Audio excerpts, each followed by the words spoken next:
Amber Heard filed for divorce 3 days after Johnny Depp's mother died. That's the latest news. She's pretty hot. I'd probably let her beat me up too. But then again, I'm not Johnny Depp. I'm an average looking guy. I think Johnny Depp could do a lot better, really. I mean, does he really need to? He should be beating them up. So she files for divorce 3 days after his mother dies. Who does that? Somebody who's incapable of empathizing with others. Somebody who only thinks of themselves at all times and has thus no self-awareness whatsoever. Because in order to feel for others, I think you have to have self-awareness. No self-awareness, which is always coupled with being totally self-absorbed. What kind of person files for divorce 3 days after their partner's mother dies?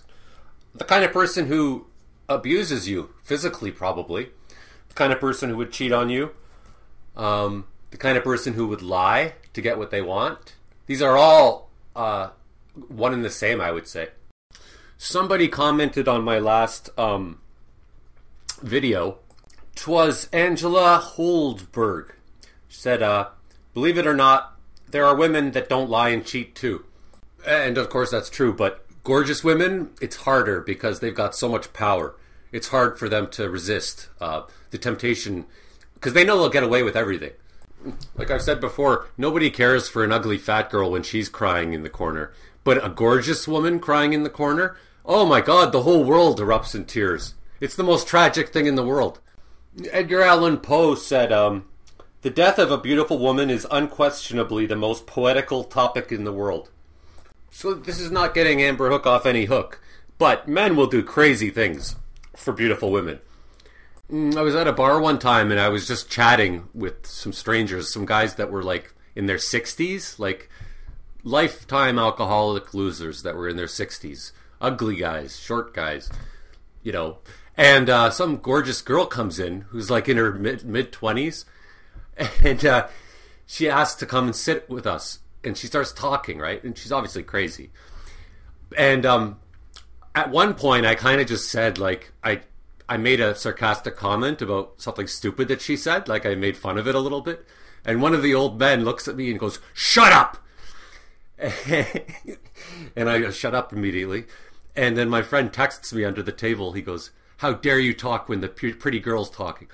And it's like, these stupid idiots, they actually have their hopes up that if they kiss this hot chick's ass, she's gonna like go home with them or something.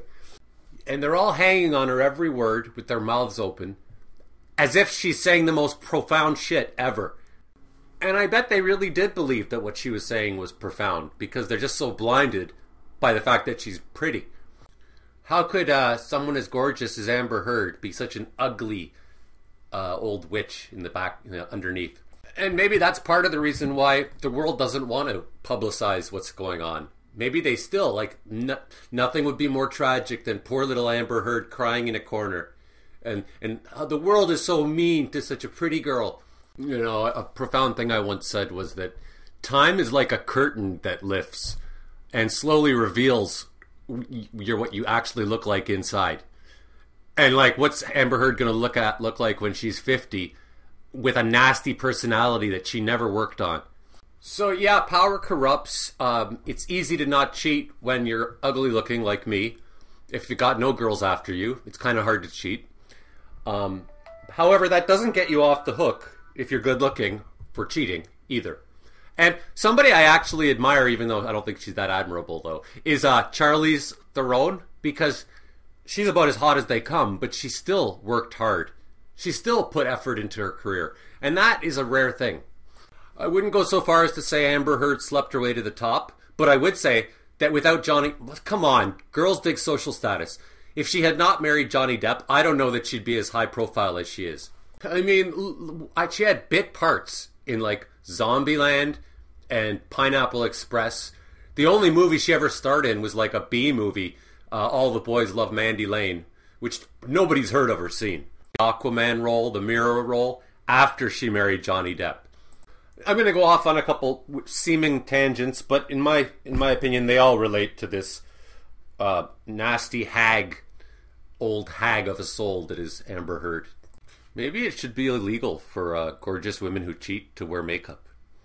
Or to look nice. Like, they shouldn't be allowed to get their teeth fixed. Don't get me wrong, Amber Heard is a very sensitive person. The thing is, she's very sensitive when it comes to herself, but not when it comes to anyone else. And is that the definition of sensitivity? Now I'm going to touch on her famous quote, "Nobody will believe you," which I think is profound in its in what it really tells you about her. So basically, the way it went in the audio was, she's like, if we go to court, nobody's going to believe you when you say that I've been abusing you. And Johnny Depp's basically like so frustrated. You can tell he's like, yeah, but that's not the point. That's not.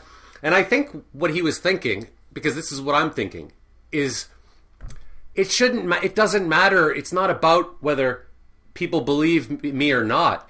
It's about the fact that you're lying. So she's the kind of person who behaves and acts and portrays herself in terms of whether people are going to believe her, how she looks, how it'll appear to others. I mean, I think according to her, if nobody believes you, then you shouldn't try to do anything. If nobody's going to agree with you, then don't say it. And what this reminds me of is Socrates versus the sophists. And when I bring up Socrates, trust me, I'm not smart. I haven't even read a book by him. I've just got a friend that's a genius and PhD in philosophy, and he's explained it to me. So the sophists were not, they didn't care. They were not concerned about truth. They were only concerned about winning the argument. And they made money winning arguments. And then Socrates comes along and says, no, there is truth. It's not about winning the argument. And so essentially, Amber Heard, like anybody who makes money lying, is saying nobody's going to believe you. It doesn't matter what's true. What matters is that I'm going to win the argument. And something I realized about liars, which was kind of profound for me, was that you're not lying technically if you don't believe in truth in the first place, right? In order to lie, you have to be aware of what the truth is. Amber Heard has no concern for the truth, so she's not even really lying. She's just saying what she needs to say to get exactly what she wants. That's what the truth is, that's how deep she goes. And this is why I wouldn't be surprised if she could pass a lie detector test. Because in her world, truth is just what makes her feel better, or makes her money, or helps her career. So now branching into the Me Too movement and social justice warriors, well, if it's popular right now to stick up for women, then I guess I better stick up for women, and that's what I believe. Oh, wait, it's not popular to stick up for women. Okay, well then that's what I'm going to believe. Oh, it's popular to be racist? Okay, then I'll be racist. Right? That's essentially what's going on with these wallflowers, as I call them. I mean, I'm pretty sure that the Disney company has banned, they have cartoons from like the 50s or 40s that were banned because they were like Nazi propaganda or something. Oh, I'm going to get so censored for this video. But I've come to realize there's nothing to stop me being censored, because I'm never going to be able to use words that YouTube doesn't like. Or I'm never going to not be able to use words that YouTube doesn't like. Alright, so my last subject is basically about the wallflowers, as I call them. Okay, so basically, Wayne Gretzky said, you miss every shot you don't take. And I think, see, these wallflowers, they're afraid of taking any chances in life. And they get mad when they see other people take chances. So then they get happy when they see them fail. I remember somebody once said, I told you so about me failing when I did something. And I go, at least I tried, and actually when I think about it, he never tried anything in his life. He never takes chances at all. And I almost thought, like, I didn't say it to him, but I'm like, find your own quest. Stop criticizing mine. And I liken this to, I call them wallflowers, because it's like at the school dance, when you have the guts to ask a girl to dance and she says no, and then all the wallflowers are like, oh, what a loser, she said no. And they're just standing there the whole night against the wall. But in order to get good at anything, as Wayne Gretzky said, you miss every shot you don't take. You have to be willing to fail. And like the greatest chess player who ever lived, Bobby Fischer, any of the great chess players. Chess is a very interesting game in that you're going to fail a hell of a lot. It's going to hit your ego. You have to both be very arrogant and full of yourself, but also willing to lose. And that's a rare combination. But I guess that would work with anything. Sports, blah, blah, blah. Like, you're going to experience tons of failure. And so another connection I find is admitting you're wrong. Most people can never admit to being wrong about anything because they feel like if they admit they're wrong about one thing, they're admitting they're wrong about everything. And that kind of ties into like being incapable of failing, being too vain to fail at anything, and never then getting good at anything. And so I think these hate movements, like, I don't know, it's not that Me Too is a hate movement, but it's turning into it, like people are turning it into one. These like social justice, moral authority movements are just an excuse for people who can never admit they're wrong, for cowards, to be bullies and not have to, like, and no matter what, that they don't have to be proven, they can never be proven wrong because you're a racist. So anything you say now is wrong and I'm always right. It's like they go into the boxing ring, but they only want to punch you if they're sure that you can't punch them back. And if you ever do punch them back, they'll run out of the ring so fast and they'll say, that's not fair. I think it's a lot more impressive to take chances and to say things that are unacceptable, go against the grain, not just to be for shock value, but because you believe it. Rather than somebody like Amber Heard who has, she's been a bully, but a bully because a bully is not somebody who picks on somebody their own size.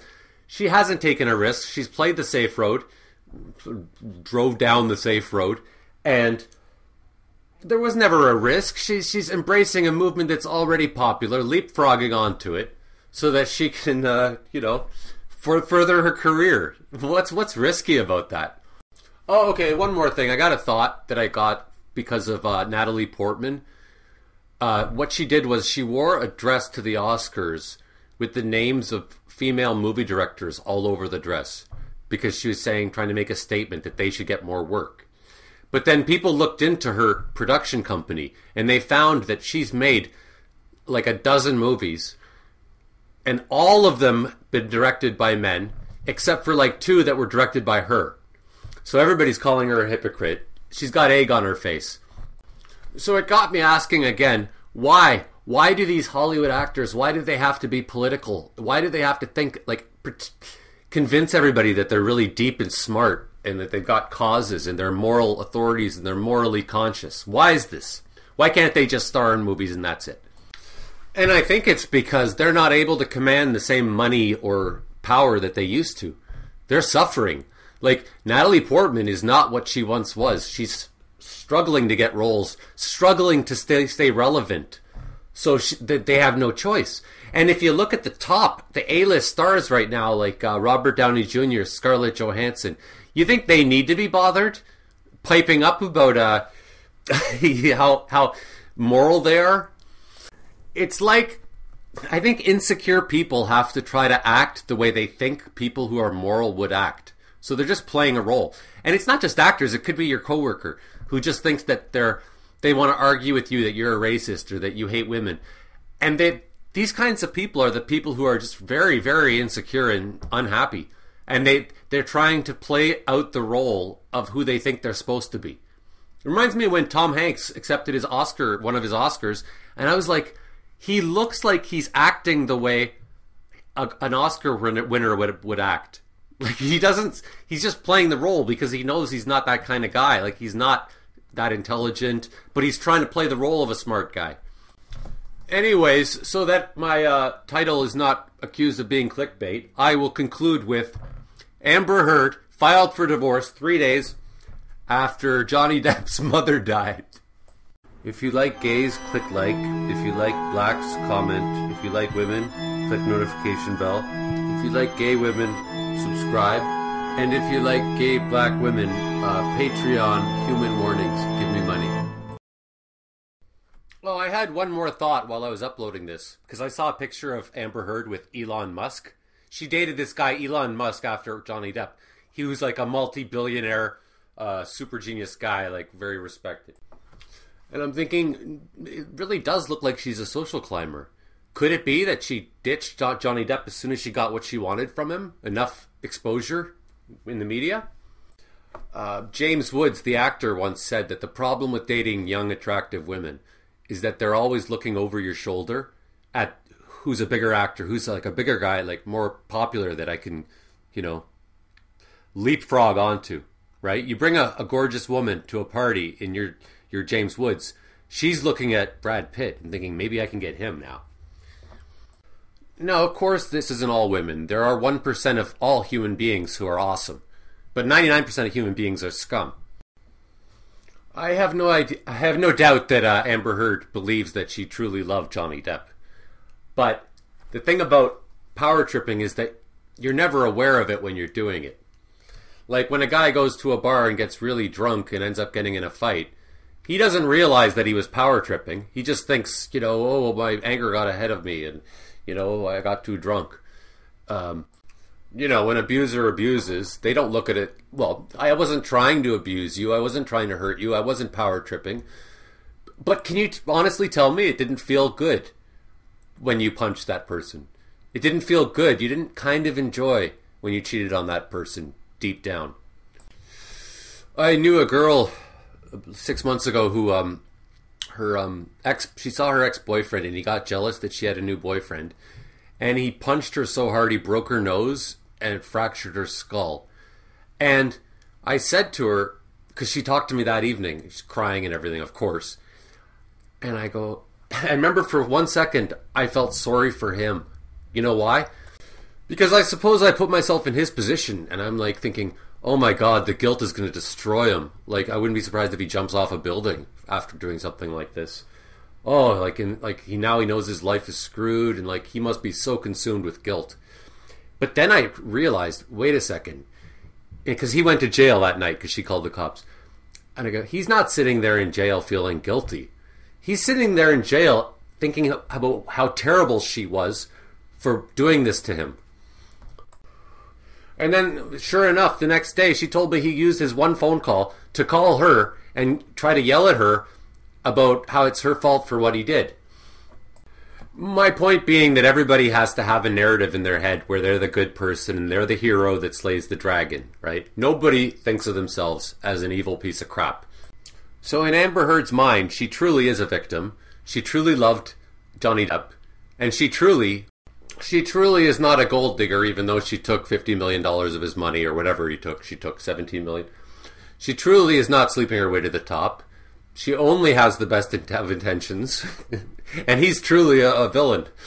Like, there's always a million ways to rationalize anything you do. You cheat on your wife, you just say, well, she didn't own me. I'm not a possession. That's what every cheater must say. But when your wife cheats on you, now that it is a question of possession. And so, I mean, we all should admit that we're hypocrites. And if you can admit you're a hypocrite, at least you're not as much of a hypocrite as the people who can't.